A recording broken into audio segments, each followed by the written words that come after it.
Hi everyone, thank you for joining us. My name is Tori Penrod-Canberra. I'm the Marketing Communications Manager with Kepware. I'll be moderating today's webinar. Joanne Oakbath, Kepware's Applications Engineer, will host our presentation. She's already been speaking with you this morning. Today's one-hour webinar will provide information on how KEPServerEX, Kepware's communications platform, bridges the gap between IEC 61850 and OPC UA. OPC UA provides powerful remote connection across automation systems. Thus, combining the capabilities of OPC UA with IEC 61850 creates limitless options for mining your substation data. If at any time during the presentation you have a question, please raise your hand or type directly into the questions pane using your GoToWebinar control panel, and we'll respond as efficiently as possible. I'll turn the presentation over to Joanne now. Thank you. Thanks, Tori. So as Tori said, I am Applications Engineer here at Kepware. I handle training. So if you like what you see here today and you want more info, I'm going to do my little training plug now. We offer once-a-month training here at our headquarters in Portland, Maine in the U.S. It's a 2-day training, and it covers all subjects from OPC on to how to use the server on to debugging. And we also are doing quite a bit of traveling around the world. I've been traveling to Asia and throughout the U.S. and so on to do training. So if you're interested in having us come visit you, we can do on-site training as well. Okay, lots of you probably are already familiar with Kepware, but I'm just going to give a brief intro to Kepware for those of you who may not be completely familiar with us. So we've been in the automation business for going on 18 years, and we make server software to act as your communications platform. And in the power industry speak, some may correlate this to what's called a data concentrator.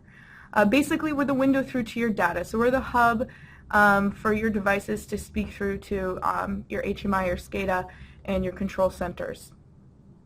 So the title of this webinar, OPC UA and IEC 61850 with KEPServerEX.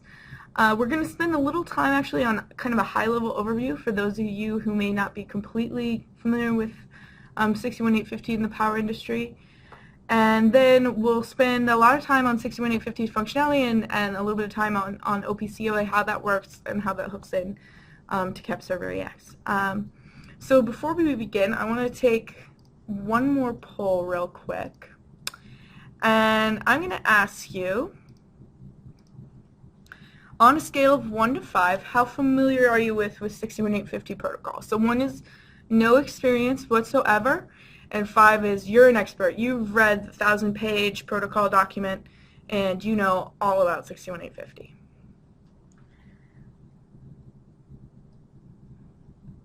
Great, I'm getting a ton of votes. So it looks like we only have a few experts, 5 experts, and it looks like the majority of you are novices. About 50% of you have no experience at all with 61850. So that's great.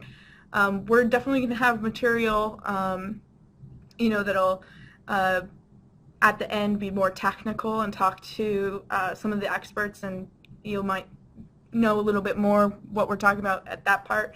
But then we're also going to have introductory material, so we should be able to guide the beginners along very well. Okay, great. Thank you for answering my poll. All right, now hopefully everyone can see my screen. Okay, I don't see anybody complaining, so we're going to just dive right in. So agenda, like I said, we're going to do background, just background of a little bit about the power industry overall and why we have these protocols like 61850. Then I'm going to talk about communication with KEPServerEX in general and specifically with 61850. Same with OPC UA. We'll cover OPC UA in general and how that hooks in. I'll do a very brief overview of the protocol, basically the high points that you need to know to understand what's going on with 61850. And then I'll dive right into our 61850 client driver, and I'll actually do some live demos. I have a live device hooked up here with me, and I'll go through how you set up a connection with the device using our software. So power automation standards, you know, I feel like in a lot of these technical presentations, people dive immediately into the technical part of it before asking a very simple question, which is why. Why do we have power automation standards? Why did people feel a need to start standardizing this type of communication? And that, in my opinion, feeds directly into the what. And the what is, what are your challenges with substation control and communication? So if you have specific challenges on the top of your head, go ahead and type them into the question pane. I have a few here that you can pick. So in my, talking with protection engineers and substation engineers and system integrators, these are 3 of the things that a lot of them cite as kind of a challenge for them. It's device-to-device communication, device-to-client communication, trying to bring that up to the SCADA or HMI level. And then, very fundamental, just finding the correct or useful data points that you have in your devices. What data points am I going to get that's going to get me the information I need to make effective decisions, right? So I put a poll up there. It looks like a lot of you are answering device-to-client communication. So great news about having trouble with device-to-client communication is that we, Kepware and KEPServerEX, we're experts at handling device-to-client communication. So hopefully this can help you out a lot today, helping you solve those issues. All right. So to really understand challenges of the power industry, we need to know a little bit about where the power industry is today. So before, these power plants may have been extremely local to the areas in which that power was needed, but now we have, distributed renewable energy. It's kind of all over the place. And so the role of the distribution substation has really become more important as we move on as power, utilities kind of evolve. The other thing about this is that these power plants, or the power sources like wind farms and so on, the distances between them and substations have really, and between them and where the power is needed, like residential areas, have just continued to grow and become very large at this point. So really reliability, just rock hard, redundancy and data communication that doesn't, falter or fall out at any point because you're controlling such critical pieces of equipment and such critical processes is of utmost importance nowadays. Also, substations, you can find them everywhere. You can find them chemical and petroleum processing areas. You can find them in large buildings, and you can find them, next to large manufacturing plants. So this need for being able to gather data from these substations has expanded from, just being maybe power engineers and protection engineers to being all sorts of engineers, building engineers, petroleum engineers, manufacturing engineers. So what are the solutions to these problems, to the issues we were talking about, device-to-device communication, device-to-client communication, finding the right information, and also what is out there to kind of meet the needs of what the power industry is today with distributed power sources and power substations being in a lot of different areas. So first you have, most straightforward, a lot of you are probably familiar with this, proprietary solutions from vendors, right? So the nice thing about that is you get 2 devices from the same vendor. They talk great to each other. You get software packaged with those hardware devices from the same vendor, and they speak great to that software, but they can't really speak really well to maybe some other software packages that you have that maybe are already existing in your system, and they especially don't play well with maybe other devices from other manufacturers that you have existing there. So there's a few gaps here, right? So with those gaps, we move to open protocol-based solutions, and many of you have probably heard of DNP. So that's really for communication with higher level SCADA and HMI. So, you have your vendor talking great between all that proprietary stuff. And then it now also talks, if everything talks DNP, it talks great with the client and SCADA level, maybe, maybe not, but it's supposed to. And there's still a gap there, though. You still get a gap for device-to-device communication. So we go to open protocol-based solutions like 61850. And 61850, where its biggest advantages that I've heard is the super speed device-to-device communication. I was talking with a system integrator Monday who said that they tested the speed of a Goose device-to-device 61850 connection with a hardwired connection, and the 61850 connection won as far as speed. So it is screaming speed. So with 61850, theory is, you know, everything can communicate, obviously, if it's from the same vendor, but they can also communicate if you have devices from different vendors. So is anything still missing? Do you guys see any gaps? You know, 61850 seems to fill all those gaps, right, nicely. Does anybody experience any gaps? You can type that in. So for me, I think they're still kind of missing a real easy, intuitive way to find the correct or useful data in those devices, translating that into useful information, such as you know, using for predictive maintenance, you know, that hot button word, smart grid, and so on. So obviously, you know, there's still a huge role, huge demand for power engineers and protection engineers, because you guys need to figure this out, right? You need to do this. So hopefully we can help you out with that, and that is the goal of, you know, this presentation today, and in general, Kepware's mission is to help you solve those issues, right? And someone typed in the window, talking to standard protocols of PLCs. So, you know, talking to beyond just substation devices, maybe just standard PLCs. So that's definitely something that Kepware can help you out with, and a good gap as far as 61850, because not every device you get is going to speak 61850. You know, it's very specific to the power industry. So that's a good comment. Thanks, David. Okay, so what can we provide? Obviously, we're going to give you conversion to other standards, such as OPC. For those of you who aren't familiar with OPC, it's a very ubiquitous standard that is used to communicate between a software server like us, like KEPServerEX, and any other client, such as SCADA, HMI, your control centers, distributed control systems, and so on. And it is, you know, very widely used. So we support you know, the oldest OPC UA standard, OPC standards, up to the newest, which is OPC UA. Kepware can also give you a central place for data aggregation using other protocols. So we speak 150 plus protocols, so we can give you connectivity from your 61850 devices to anything else you want to talk to. We give you scalability. We can handle hundreds of substations, thousands of devices, hundreds of client connections, all one server. Obviously, since we now support 61850, anything that talks 61850, we can give you connection to that.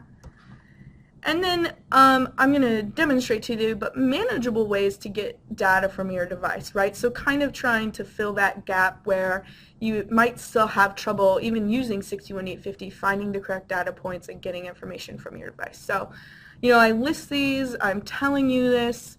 My goal, though, is to show you this, so I'm going to go through this list as I'm going through the presentation, and hopefully be able to show you this and not just say it, so you don't have to just take me at my word. Okay, so any questions about the background part? You know, we covered background, we covered challenges, and I kind of gave an introduction to KEPServerEX and what we provide. Any other questions on that? Okay, so I'm going to go ahead and go into the next part of this presentation, which is just talking about communication with KEPServerEX, and that's going to be specific to 61850. So 61850 devices have embedded servers within them, and so our driver is called a client driver, and when you install that with the server, we talk to this embedded server in the device, and thus are able to pull data up into our server from this embedded 61850 server. So we're a client here to the server down here. Then we can be a server to any clients up above. So any clients you have sitting up here, SCADA, HMI, whether they're talking OPC or we support a bunch of different other native interfaces, you can get connectivity to us and we'll serve you up that 61850 data. So there you go, right off the bat, conversion to other standards like OPC. So we also offer, like I said, that 150 plus protocols that you can talk to a bunch of other devices through our server with. And we offer also a bundle of useful drivers specific to the power industry, so we call that our Power Suite. So with the Power Suite, you get the 61850 MMS client, you're also going to get DNP Master, and you also get Modbus communication. So that'll all be available to you on the server level. You'll be able to facilitate all that. Okay, I see your question, Bob. Does that include the timestamp? And yes, it does. Indeed, and I actually get into more detail of that. You'll see how the timestamp is brought through later in the presentation. Okay, so what can we provide? Second bullet point, central place for your data aggregation. So pretty easily to check off the list there. So we have something called plug and play, which means you can add any functionality to our server extremely easily. Sometimes you're going to have to reinitialize the server, but it'll just cause a little blip.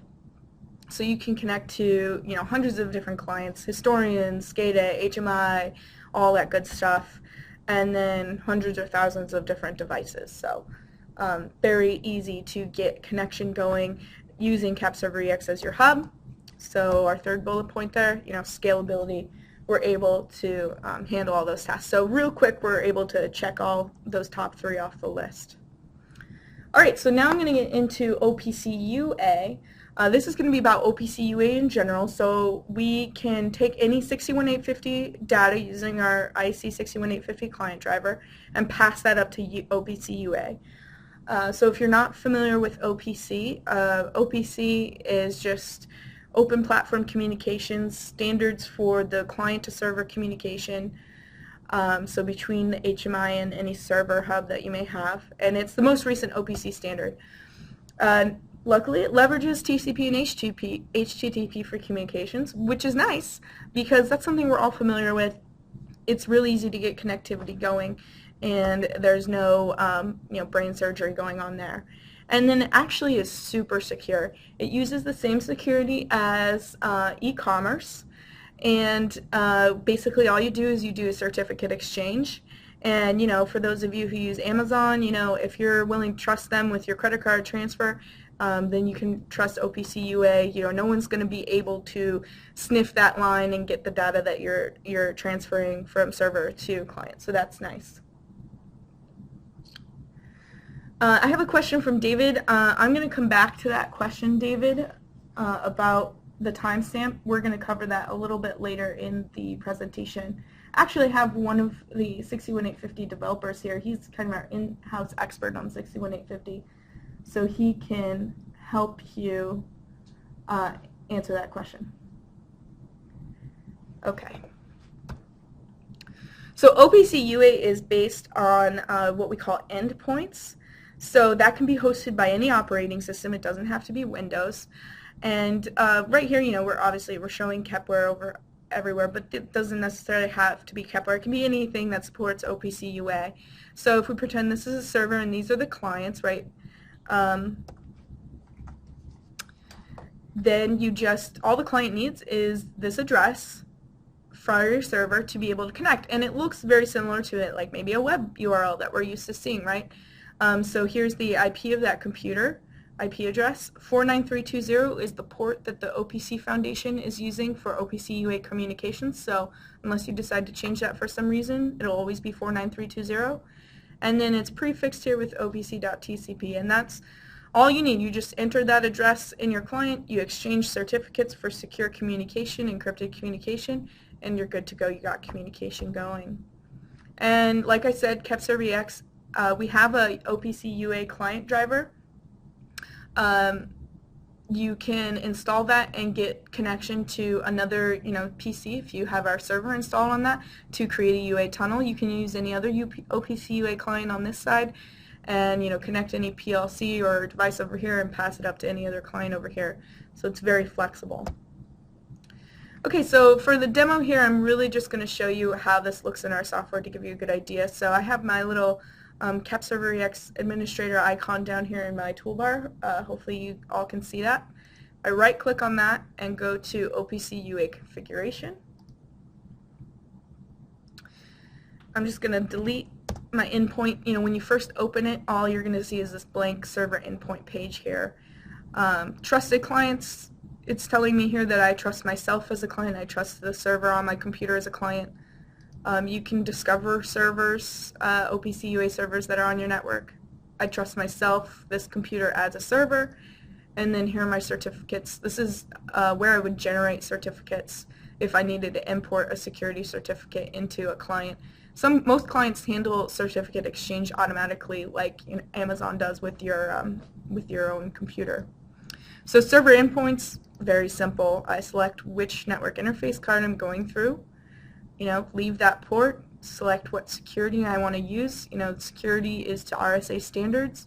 Usually I tell people when they're first setting up these connections, just select none to be sure that they can get the connection. And there you go, there's my endpoint, and now this is the address I enter in my OPC UA client to get connectivity to my server. Very simple, and for those of you who are familiar with OPC DA and DCOM, a lot easier to work with. So that is how OPC UA works and how it can really help people out with those client connections. Okay, so we covered background, power industry, we covered challenges, we talked about what the solutions are, those challenges are, how Kepware can help, what OPC UA is. Any questions on any of that material before we continue? Great. All right. So hopefully that means everybody is following along just perfectly. If I'm going too fast, let me know. I'm trying to make sure I talk a little slower. I had a lot of coffee this morning, so bear with me if I'm going a little fast for you. All right, so now we're going to get into 61850 protocol. For those of you who are experts, don't groan too much because I'm going to just really cover the high points to give people who are the novices some information. And yeah, so a question from Bob. He is asking, normally wouldn't the certificates have to be exchanged by some other means? So Bob, most UA clients, what they'll do, and this is how our OPC UA client driver works, when you enter that opc.tcp endpoint for your server in the client, it'll prompt you, it'll say, do you want to exchange certificates with this server? So you just do the exchange. You might have to do one more step where you go to your server and you trust a client. So I'll just get back out real quick. If I go back to my OPC UA configuration, in here, if a client was trying to make a connection to me, it might pop up here with an X over it, and there would be a little button that says trust down here. So I just click trust, and once the certificate's exchanged and I've trusted it, that connection should be good to go. If you are having issues with your client, like the client isn't doing the certificate exchange correctly, you can easily here export a server certificate, import a client certificate, and do that whole process manually between the client and the server if you're having any issues. So hopefully that answers your question. Okay, great. So 61850. Used throughout the world, seeing a lot of popularity and pickup in Europe, lots. Asia as well, South America, and starting to penetrate the US. Tons of manufacturers, many manufacturers make devices for this. Schweitzer is kind of my favorite. They do a really good job, but there's a lot of different manufacturers. GE makes some great devices, and I'm sure all of you have many different devices throughout your different systems. So if you remember our list, anything that speaks 61850, anywhere in the world, any of those manufacturers will be able to communicate with. So that's that next bullet point. Okay, now I'm going to ask, how many of you, answer yes, have bought the 61850 document, the specification? It's about $3,000. So answer yes if you've actually purchased that yourself. Okay, I'm meaning no one. So that is 100% typical. It's a huge document. It's very lengthy. Oh, I get one. Murillo down in Brazil. He says, I have. So yeah, it's the typical case is, people haven't bought it, people haven't read through it. They get their information reading hardware vendor manuals, looking stuff up online, getting information from maybe other experts or contractors that they're working with. And the document itself is very thick. It's hard to work through. And typically when I talk about 61850, I say it's a protocol with sub-protocols. And what that means is there's just a bunch of different sub-protocols within 61850. I think there's about 7. And as, 61850 has evolved, more sub-protocols have been added to kind of meet the needs of the evolving industry, right? And really, though, within all those sub-protocols, yeah, it is very expensive. Someone's commenting. Yeah, it's pretty expensive. So within those sub-protocols, there's really only 2 that I hear most people talk about, and that's MMS and Goose. So MMS, Manufacturing Messaging Specification, and that's for client-to-device communication. And then Goose, high-speed device-to-device communication. So if you're new to 61850 and you've called your hardware vendor and they say, well, just buy the specification and start reading through it, and that is intimidating to you, I would say maybe just start at the level of just researching MMS on your own, researching Goose. There's a lot of good information out on the web about that. And start there before you dive right into the spec. Those are the 2 that you're probably going to be most concerned with. Okay, so I'm just going to illustrate this really. Sorry, my work chat was still open. Okay, so I'm just going to illustrate this for you real quick to give you a good idea of what happens here. So MMS, we have a client here, and excuse my illustration writing, it's very childlike. So client, and then we have a server, and these are, this is 61850 client, this is 61850 server, and MMS specifies how these 2 communicate. So it's going to be slower, and there's specific things that are specific to MMS that specify how those relate. Okay, then down here, we have some devices, and they can actually communicate to each other, and the way that's facilitated with IEC 61850 is Goose. So that's where you get that super speed, super fast, faster than the speed of light, no, not really, but pretty quick communication. And remember, these servers are embedded in these devices, right? So these servers are embedded in these devices, and our server, KEPServerEX, has the client driver, which is communicating MMS to the embedded servers down here, right? So that's how it works. Okay, so when we're talking about IEC 61850, we also have a way to model data within devices. So a way to access the data that you're interested in and drill down to, the data points that are important to you. So in IEC 61850 lingo, there's an acronym called IED, which stands for Intelligent Electronic Device, and that just means that it's embedded with a 61850 server, right? So on the top level, we have that physical device with the embedded server, and then 61850 specifies that there can be these logical device within that physical device. So logical device breaks up that physical device based on specific functionality. So maybe one logical device is a circuit breaker relay, another is a bus bar.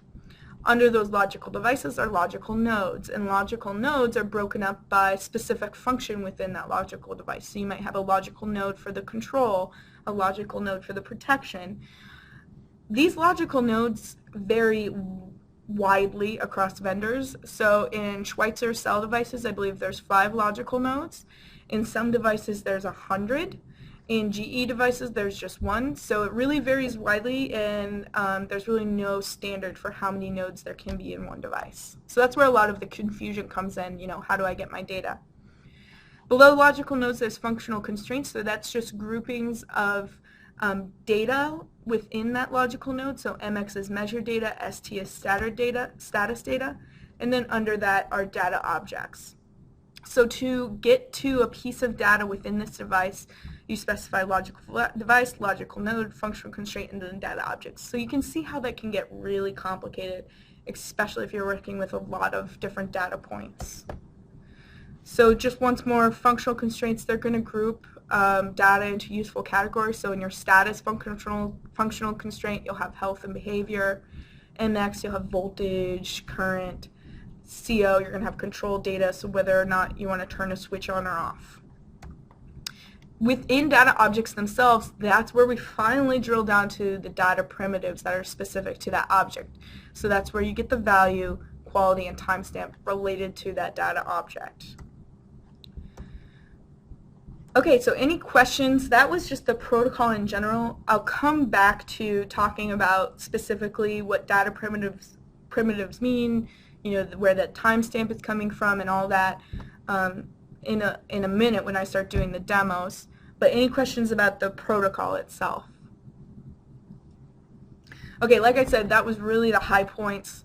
And please, please, please, you know, if you're just testing out our software, we do pre-sales support. If you just want to see how it works and make a connection, please call us and let us help you, because when you call us, you know, it forces us to learn and drill down more, and we have an amazing technical support team, and we're all learning this together. You know, it's hard for someone to be a 61850 expert, so I have a lot of respect for those of you on the call who are 61850 experts, and really just contact us and we'll help you out the best we can if you're, you know, just testing our software out, taking it for a spin, you know, putting it on development and just trying to get connectivity. Okay. So driver features, I'll explain these all in more detail, but automatic tag generation, we can do pulled and unsolicited data with the MMS. We also buffer that data for playback. And then we have some control model settings. So this is all specific to our software.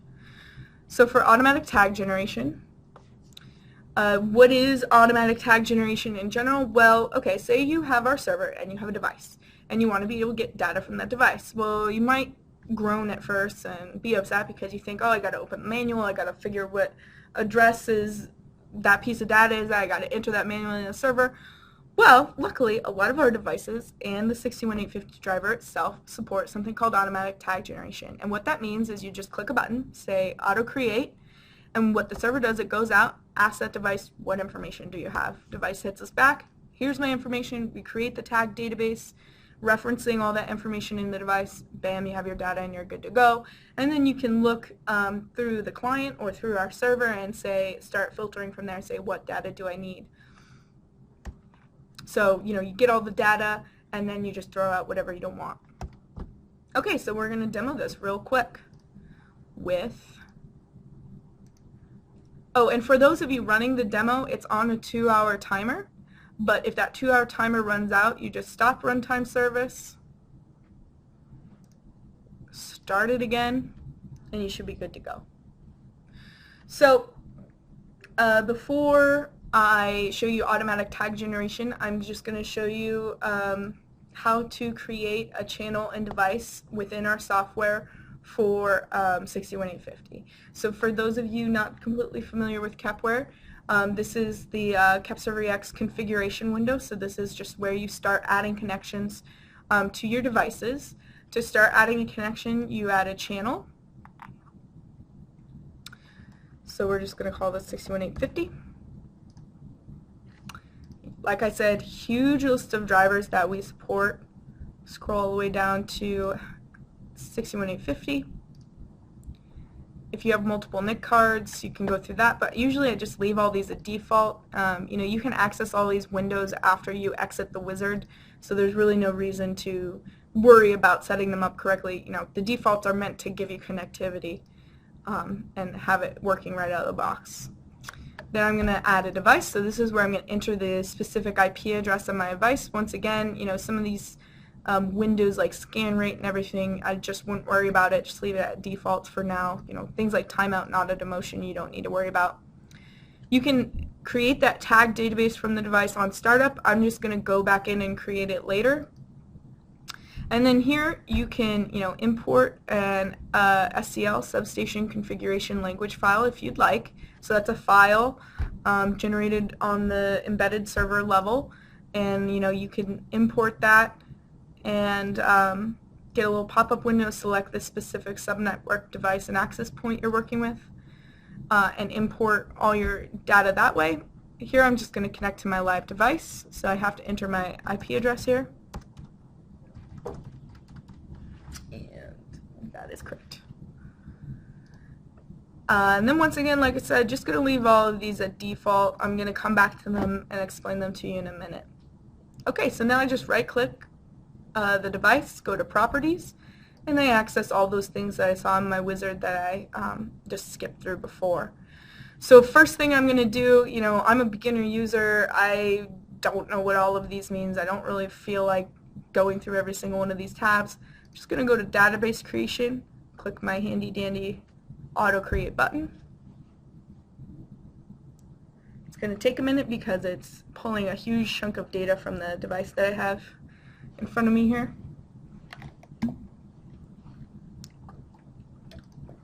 Close that out, and lo and behold, I have a ton of information from that device here. So that's great. Here are all the information that I would need. Okay.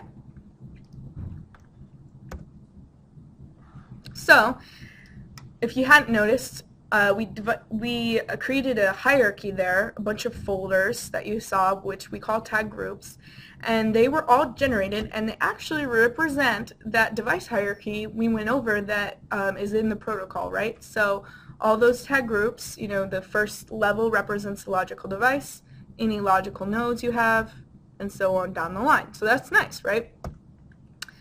And then the primitive objects are going to be, so you have your data objects here. The primitive objects are going to be actually what's the data primitives that are associated with that data object health. So with health, the actual tag names are the quality, the value there, and the timestamp. So that timestamp is actually going to be coming as a value in from the device. So does that answer your question from before, David?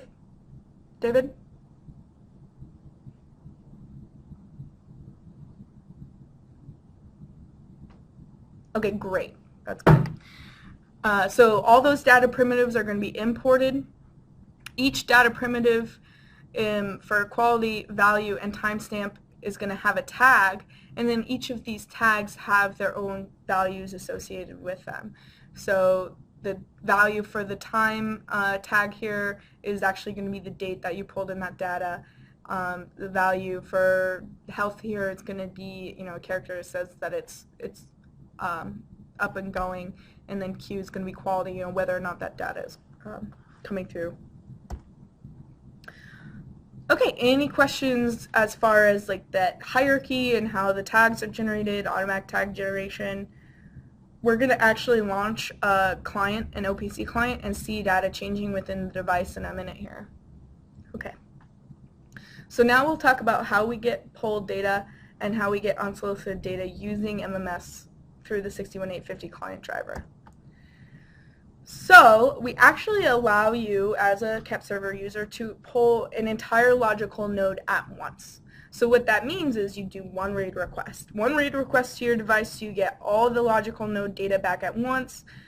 You don't have to worry about cherry picking which data you want from that device. You just get it all back at once, and then you can throw away whatever you don't want and use what you do. So that actually helps you optimize your throughput. You don't need to worry about, like I said, picking out the individual ones and waiting for all that data to come back. You get it all at once and then throw out what you want. Okay. So for those of you familiar with 61850, you're going to be familiar with report control blocks, or RCBs. For those of you not familiar with it, this is just a way to get unsolicited data or data by exception from the device. So the device sees a data change, it just pings it to our server, and you get that data without having to pull it at a set rate. We give you users the option in this tag database settings tab in device properties to generate reported data sets. So that just gives you a way of seeing what data you have in those report control blocks. So you see that dataset folder generated on the functional constraint level, and it'll tell you what is being generated through your report control box. And here you also have an ability to, select which functional constraints you have, whether you want to pull, and so on. And like I said, data updates for those RCBs are triggered on data change, update, quality change, integrity period. So you'll get data whenever one of those triggers goes. Okay, so now we're going to look at receiving data. So once again, I'm going to right click and go into my device properties. I'm going to go into my communication tab. Here, by default, enable report handling for those RCBs is going to be set to yes. You're going to be buffering data. I have my data buffer set to be 100 with a 2 second playback rate, so just in case your client scan rate is slow, then you can get those data points that you, so you won't miss any data points basically. Pretty standard for 61850 clients. And then polling interval, here you specify, how often do you want to poll. So I have it set every 5 seconds. I'm actually just going to bump that up to 1 second and apply that. And then here, this is where you specify, like I said, we poll for an entire logical node at once, so you get high throughput. But if for whatever reason, maybe you're in a bandwidth limited situation, you can poll at the functional constraint or even the data object level if you want to just do one read request and get the primitives back for one data object at a time. We recommend though, if you're just setting it up for the first time, do logical node and see how that works for you. So that's great. I have all that set, and I'm going to launch something from my server here called the Quick Client. It's just a light OPC client to let you test out, see if you're getting connectivity to your device, getting the data back as you expected. So if I launch that by clicking that button in the server, I see that I'm connected, I'm getting good data, everything is coming through. So that's great. Here are all my data primitives, behavior, quality, value, timestamp. And if you notice, timestamp coming from the device actually gets a server timestamp associated with it as well. And all of these properties get a quality telling you that the connection from our client driver to the embedded IEC 61850 server is good. So you get a lot of information here to use. Great. All right. Any questions on receiving data or anything like that? Cool. Okay, so last thing we're going to talk about, we offer something called the control model for the device. So why do we offer this? Well, to control a relay or switch, like you just want to turn it on or off, instead of just writing one value down to the 16850 embedded server in the device, you have to actually write an entire structure. And that's because you need to give the device information such as the origin of that command, whether it's a test, whether you want to send a check back. So this entire structure needs to be sent to the device to control the switch. Well, with KEPServerEX users, you only need to write one value because you actually set the values for origin, control number, tests, and what check you're getting back. You set those in advance in the control model. And that's just for your ease of use, so you don't have to know those every single time you want to control a switch. And then you write control val, you just write the one value, 0 or 1, to execute the operation, and then that entire packet is sent to the device. So how does that work? Once again, go in my device properties, control tab here. I actually have to be disconnected from my client in order to do this.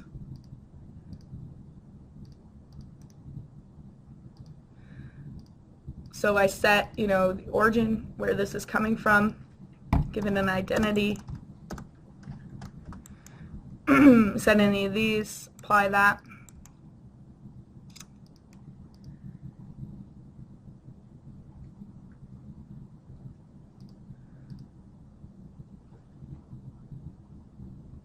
Perhaps UTC, not local time. Oh yeah, so there's a question here. It says you have a 3 hours difference, and I think that was between what was in the device and what was in the server, and that's just because in the device we're set to UTC. We're set to a different time than with here we're set to East Coast time is what my computer is set to. Okay. I don't think the protocol supports microseconds. And then Juan, you asked if the data contained microsecond values. Yeah, we don't think the 61850 protocol supports microseconds. Or perhaps OPC timestamps them. But we can get back to you on that. 61850 expert here is saying maybe it could be part of OPC not supporting that too. Okay, so here I am in my control tab. I set that. I'm connected back to my runtime. I launch my quick client again by clicking this button up here. And pretty nifty, I can see everything I entered there and change these. So for whatever reason, I set all this in advance, but maybe I need to, change this because I want to do a test or something. I can write to any of these again, and then I go ahead, I go to find that .co constraint. I don't think I have anything set up here, any control things set up in here. I don't see anything. It's all status. But you would write to that control val value. If I had a .co dot control val here, I'd write a 1 to that, and I'd be able to control that switch. And then all this is going to be sent to the device with whatever I write to that control value. So pretty handy, especially if you're working with clients that can't handle structured writes, with which OPC clients cannot. And that is it for the demo and pretty much it for the presentation. To get to the final part of our list, all that demo I showed you, I hope that does give you a manageable way to get data from your device. A lot of people still have trouble interpreting what those long address numbers actually mean. They're very verbose, but it may be hard for you to understand what exactly that's referencing in the device. And like I said, please call us. Give our software a test run, see if it works out for you, and we'll work with you to get it up and running if you're having issues figuring out how to connect to a device. So you can call me on my direct line as well and email me directly. Okay, so any other questions on that? Okay, I have one question coming through. Someone's asking what devices were tested when we developed this driver. So we worked with Schweitzer. SEL351 was the specific device that we used to test.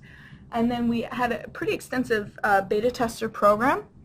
And our beta tester used GE devices, Arriva devices, and I think a couple others. So that was great. Any more questions? If you're wondering about pricing, we price this as a single driver and also with our Power Suite, but that pricing is extremely flexible. Okay, so here's a question. Did we use the OPC UA interface when we tested the driver? And that would be a yes. We actually have a philosophy here at Kepware. We hire the same amount of quality assurance test engineers to test out the software as we do developers who actually write the code and write the software.